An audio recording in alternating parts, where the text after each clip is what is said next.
Bismillahirrahmanirrahim. Assalamualaikum warahmatullahi wabarakatuh. Hari ini kita akan membahas tentang metode yang kedua dari metode terbuka untuk mencari akar persamaan linier, yaitu metode Newton-Raphson. Metode Newton-Raphson itu merupakan salah satu dari metode terbuka, sehingga karakteristiknya sama dengan metode iterasi sederhana, yaitu kita hanya butuh satu buah titik saja, satu titik awal untuk kemudian menjalankan algoritma dari metode Newton-Raphson tersebut. Tapi sebelum kita ke situ, kita harus mengetahui dulu alur berpikir dari metode Newton-Raphson. Sebagaimana yang sudah kita pahami dulu alur berpikirnya, sehingga ketika kita menjalankan algoritmanya kita tidak keliru dalam memaknai langkah per langkahnya. Nah, metode Newton-Raphson ini metode yang paling disukai oleh ahli numerik, ya, untuk mencari akar persamaan nonlinier, karena kecepatannya dalam mendapatkan akar tersebut, dan nilai titiknya pun hanya satu saja yang digunakan. Tidak perlu menguji apakah dua buah titik mengurung akar seperti yang terjadi pada metode tertutup. Di metode terbuka hanya butuh satu nilai awal saja.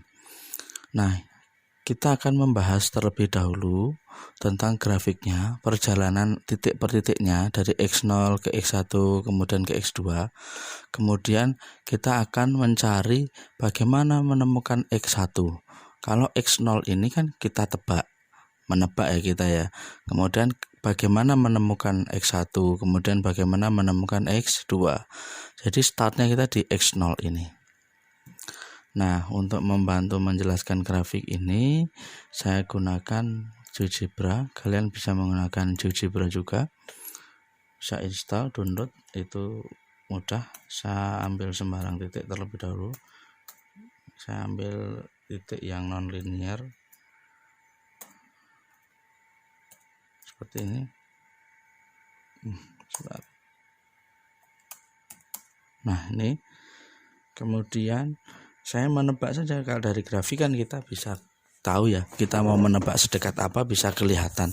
Tapi kalau tanpa grafik kita menebaknya juga nggak bisa kelihatan, nggak bisa tahu di mana lokasi akarnya. Tapi dari sini kita bisa tahu lokasi akarnya. Nah, pertama saya tebak saja X0-nya sembarang di sini, misalkan di 13 lah katakanlah ya. Ini X0, saya rubah dulu menjadi X0. Saya rubah menjadi X0 sini ya, ini X0. Sebentar. Nah, dari X0 ini kita tebak sembarang. Kemudian ini kita hubungkan dengan, kita ambil sebuah garis lurus yang sampai kepada fungsi. Nah, saya paskan dulu.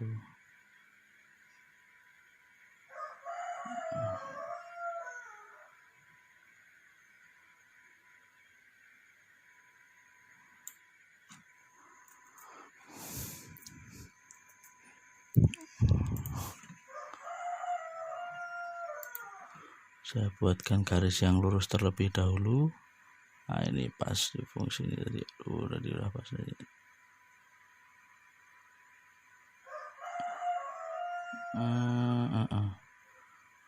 Iya. Terus katakanlah di sinilah ya. Berarti kita punya dua buah titik. Berarti titik yang baru ini yang terletak pada kurva F ini adalah X0, X0, Fx0. Ya? Nggak bisa. Saya pakai ini aja dulu. Ini saya salah hilangkan. Saya namai dulu ya.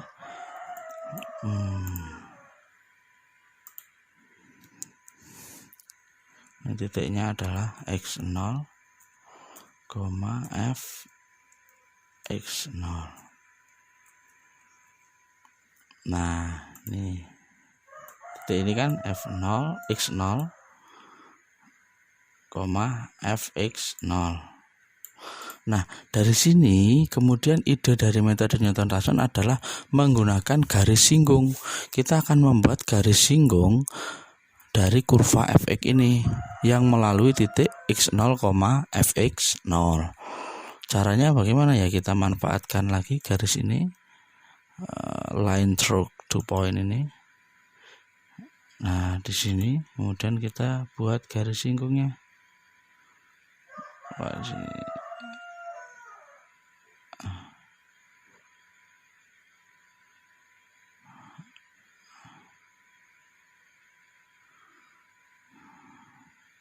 Nah, di sini ada kita muncul sebuah titik baru. Nah, ini namanya titik baru dalam metode Newton-Raphson. Dan menggunakan garis singgung seperti ini, lihatlah, yang dibuang adalah sebegini besar. Titik baru yang kita dapatkan itu sudah dekat sekali dengan akar yang sebenarnya. Nah, ini kita sebut sebagai x1. Ini ya, x1. Kemudian dari sini kita dengan proses yang sama seperti tadi, seperti yang dilakukan terhadap x0 tadi, kita tarik garis lurus ke sini sehingga dapat x1, fx1, sehingga dapat titik x1, fx1.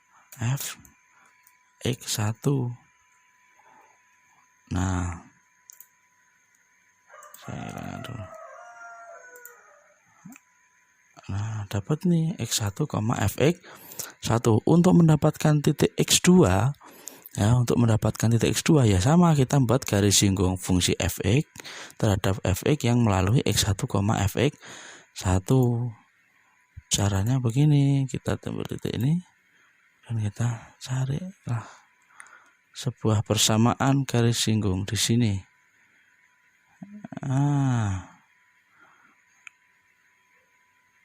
Oke, di sini ini berarti ini adalah x2.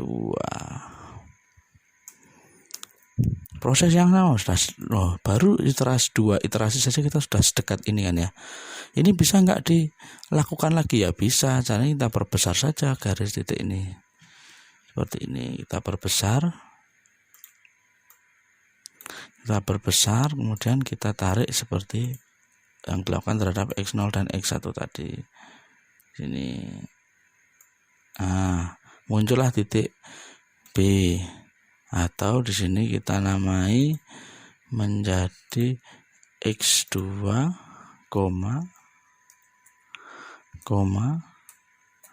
fx2.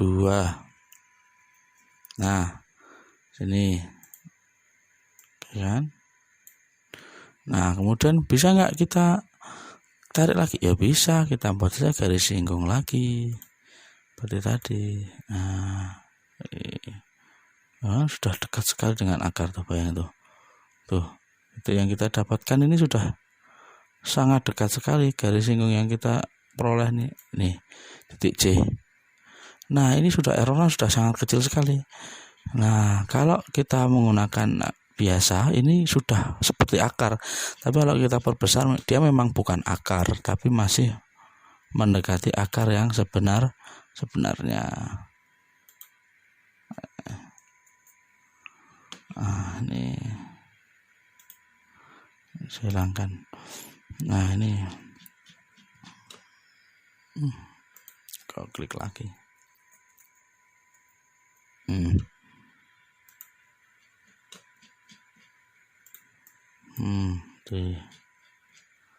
Ini kan di sini, ini yang tadi tuh titik baru yang kita dapatkan, dia sudah sedekat itu dengan akar. Di sini dia, ini titik baru yang kita dapatkan tadi, x3 nya ada di sini. Ini X3. Sini X3. Oke, sudah paham ya? Nah, itu adalah perjalanan alur daripada grafik, perjalanan alur daripada metode Newton-Raphson. Alur perjalanan titik-titiknya berjalan sebegitu cepatnya menuju akar. Jadi konvergensinya sangat cepat. Nah, sekarang kita kembali ke modul. Seperti itu yang ada di dalam gambaran ini, ilustrasi ini. Nah, selanjutnya tugas kita adalah bagaimana mencari bagaimana kita mencari nilai baru tersebut. Kita kan X0 kita tebak ya. Maka kita butuh X1 kan. X1 itu dapatnya dari mana? Itu yang menjadi pertanyaan kita atau pertanyaan kalian ketika mempelajari konsep dari metode Newton-Raphson. Sekarang modal yang kita miliki yaitu kita punya fungsi fx ya. Nah, kita punya fungsi fx. Kemudian kita punya nilai awal x0, ya kan? Maka otomatis kita juga punya fx0. Ini kita punya fx, kemudian kita punya nilai awal x0, dan kita punya modal. Nah, punya fx0. Kemudian apa yang kita punya? Yang tadi adalah garis singgung. Nah, kita punya 4 hal ini. Fungsi fx kita punya, nilai awal x0, kemudian nilai fungsi fx0, dan kita punya garis singgung. Ini sudah diberikan di soal, ini kita tebak, ini kita tinggal gunakan. Ini kita tinggal substitusikan x0 terhadap fx. Pertanyaannya adalah garis singgung. Garis singgung ini kita apakan? Nah, kalian coba ingat yang ada di dalam perkuliahan kalkulus 1, yaitu penggunaan turunan atau aplikasi turunan. Salah satunya adalah untuk mencari gradien daripada persamaan garis singgung. Jadi gradien dari persamaan garis singgung. Ada soal dulu ketika SMA juga pernah ada kan. Berapakah gradien garis singgung fungsi fx sama dengan bla bla bla bla bla yang melalui titik A, begitu. Nah, dalam gradien atau slope. Nah, dalam aturan turunan atau teorema nilai rata-rata, kalau kalian ingin buka kalkulus, bukalah teorema nilai rata-rata, bahwa gradien itu merupakan turunan pertama dari sebuah fungsi yang dimasukkan titik tersebut, misalkan x0, misalkan fa. Nah, begini. Jadi gradien adalah M sama dengan F aksen A. Maksudnya apa? Gradien garis singgung terhadap fungsi fx yang melalui titik A. Nah, kalau kita mau lihat grafik yang tadi, kita mau mencari gradien yang pertama tadi ya. Nah, ini kita mau mencari gradien garis singgung yang ini, garis titik x0 ini, f ini, berarti fungsi f gradien dari garis singgung fungsi f yang melalui titik x0, fx0. Jadi di sini titik A-nya adalah di mana A-nya itu adalah x0, fx0. Ini ya. x0, A-nya f0, fx0 ini. Nah, dengan A adalah fa itu adalah x0, fx0 titik A-nya. Nah, ada lagi gradien yang bisa kita gunakan, yaitu M sama dengan, nah M sama dengan Y2 min Y1 per X2 min X1. Itu juga bisa kita gunakan. Nah, di modul seperti ini kalian lihat ya. Nih. Nah, sekarang kita tanya dulu. Kita lihat dulu, ada kalau secara geometris kita punya M-nya ya. M-nya M sama dengan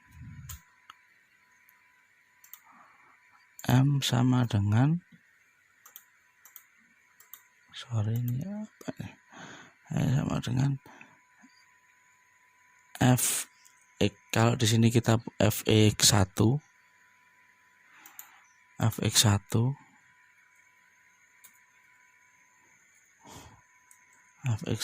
min Fx0 per X1 min X0. Nih.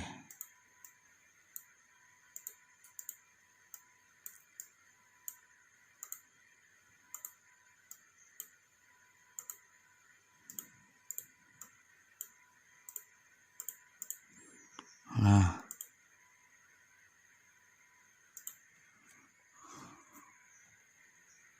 ini ya. Ini gradien dari dua buah titik Y2 min Y1 per X2 min X1. Karena di sini kita punya X0 dan X1, maka Y2-nya adalah Fx1, Y1-nya adalah Fx0, sehingga X2-nya X1, X1-nya X0. Sehingga ini hanya simbol ya, tidak ada masalah. Ini cuma saya sesuaikan dengan buku saja. Tapi prinsipnya adalah Fx2 Y2 min Y1 per X2 min X1, karena ini penamaannya tadi di grafik itu sudah X0 X1 dan seterusnya, bukan mulai dari X1 X2, maka kita gunakan juga X1 X0. Saya kira semoga nggak ada masalah di kalian. Nah, lantas bagaimana setelah kita dapatkan dua nilai M ini ya? Setelah dapatkan dua nilai M ini, sekarang kita substitusikan. Nah, sekarang kita substitusikan bahwa di sini bahwa M itu sama dengan Fx1 min Fx0 per X1 min X0. Sekarang kita substitusikan ke sini dengan nilai M-nya itu adalah F aksen A ya, F aksen X0. F aksen X0. Nih. Nah, terus kalian kita lihat lagi di sini, kita operasikan aljabar biasa. Di sini. Ini kita pasal aljabar biasa ya, sekalian enggak bingung ini. Copy, ini saya pindah ruas.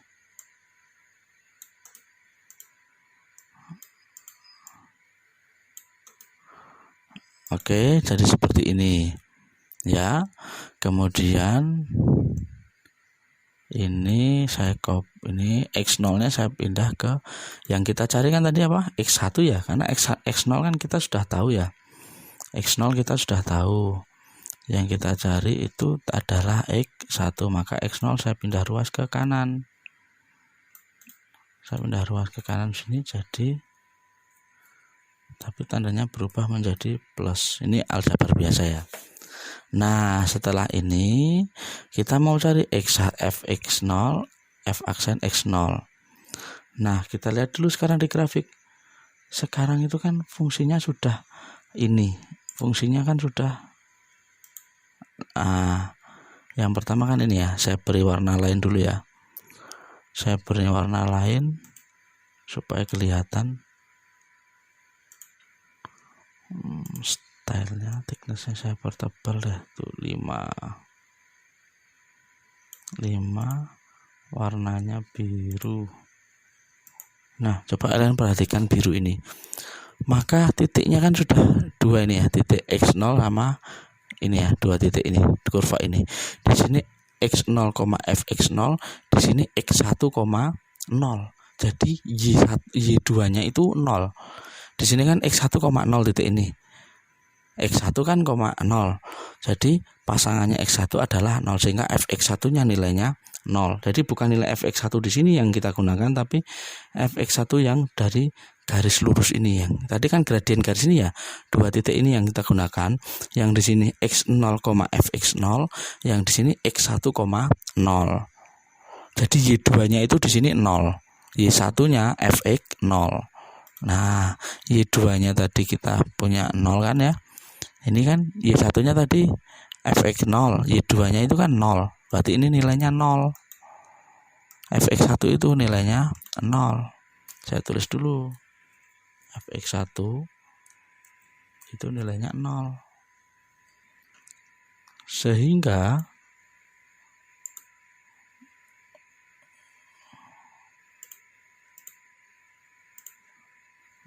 Sehingga rumusnya menjadi begini.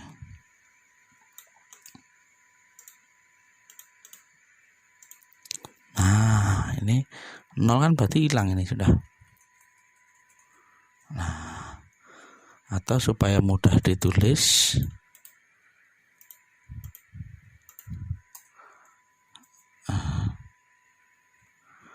x0-nya saya pindah ke kanan.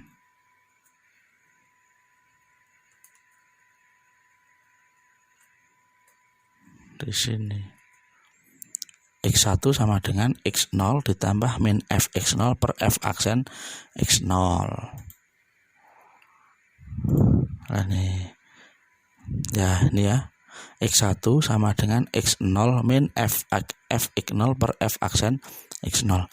Jadi ini nilai barunya. Ini min, saya min kan ya, min karena ini sudah gini. Nah, jadi seperti ini. Terus bagaimana kemudian kalau kita punya x2 ya, kalau x2 yang mengikuti kan x2, berarti kalau x2 jadi seperti ini. Saya kopikan, terus saya paste di sini. Nah, kalau x2 ya berarti ini x1, kemudian ini nilai fx1, yang ini f aksen x1, x3 juga begitu. Nah, terus nilainya x. Kalau selanjutnya kalau sembarang titik, sehingga kita peroleh bahwa ini kalau di buku apa kita sesuaikan dengan yang di buku ya. Nah, xt ya, pakai xt. Nah, kalau xt atau kalau saya menyebutkan xk, berarti ini xk min 1, yang ini fxk min 1, yang ini juga k min 1. Seperti itu ya. Jadi rumus yang kita dapatkan xt-nya seperti ini. Ini xt atau xk-nya. Jadi kalau kita mau mencari x5, berarti ini x4 min fx4 per f aksen x4. Nih rumusnya. Nah, kemudian kalau sudah seperti itu, kita kan algoritmanya tinggal kita susun tadi alur berpikirnya. Kita pilih sembarang nilai awal, kemudian kita hitung ini. Ini rumusnya sudah kita dapatkan ya. Jadi dari sini ke sini itu panjang perjalanan alur berpikirnya. Kemudian kita evaluasi. Ya, kita evaluasi sampai errornya kita temukan. Error yang kita gunakan adalah error relatif, yang ini EA ya, xt baru min xt lama per xt baru dikalikan 100%.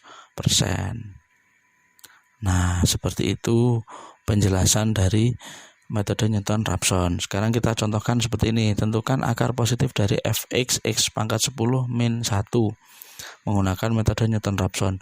Langkah pertama, kita harus tahu turunan dari fx sama dengan x pangkat 10 min 1 ini. Ya.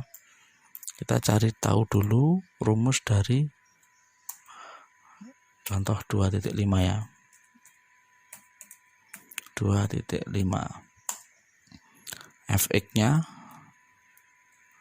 sama dengan x pangkat 10 min 1. di sini,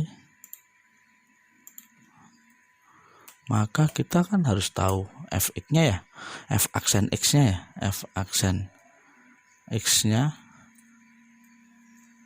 berarti berapa? 10 x pangkat 9. Kan nggak susah ini. Nah, ini terus yang dapat dipakai. Nah, di sini tebakan awalnya, x-nya sama dengan 0,5. Sehingga menggunakan rumus ini, saya kopikan yang ini saja dari sini. Saya kopikan ini biar enggak repot. Nah, di sini kita tinggal substitusikan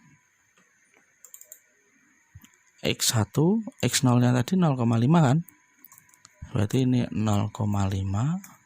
Ini masukkan nilainya terhadap 0,5, yang ini 0,5. Sehingga diperoleh 0,5 dikurangi nilai fungsinya 0,5 pangkat 10 kan? Pangkat 10 dibagi 10 dikali 0,5, ini min 1 ya, min 1 ya, 0,1 ini 10 0,5 pangkat 9. Nah, silakan dihitung pakai kalkulator, nanti ketemu nilainya sama dengan, nah ini nanti ketemu nilainya berapa ya, nilainya ini 51,65, kemudian 46,485, 41,8365, kemudian 37,6 terus dekat gitu ya. Nah, error relatifnya nanti menyesuaikan.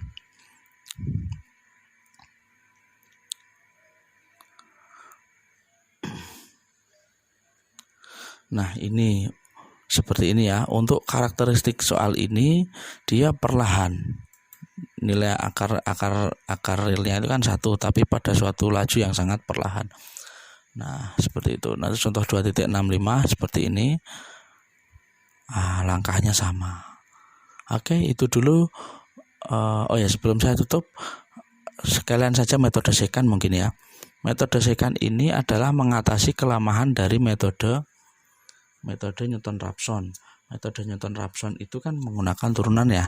Tapi yang perlu kita ingat bahwa tidak semua fungsi itu mudah kita turunkan.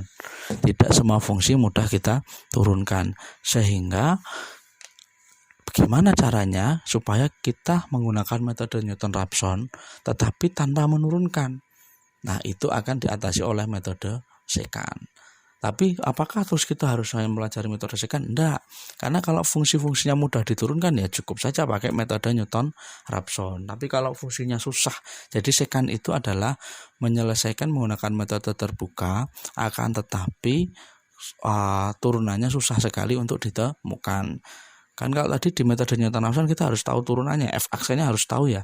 Tapi kalau metode secant kita nggak perlu tahu. Tapi kalau mudah dicari tapi kita pakai secant, itu nanti akan mempersulit perhitungan justru.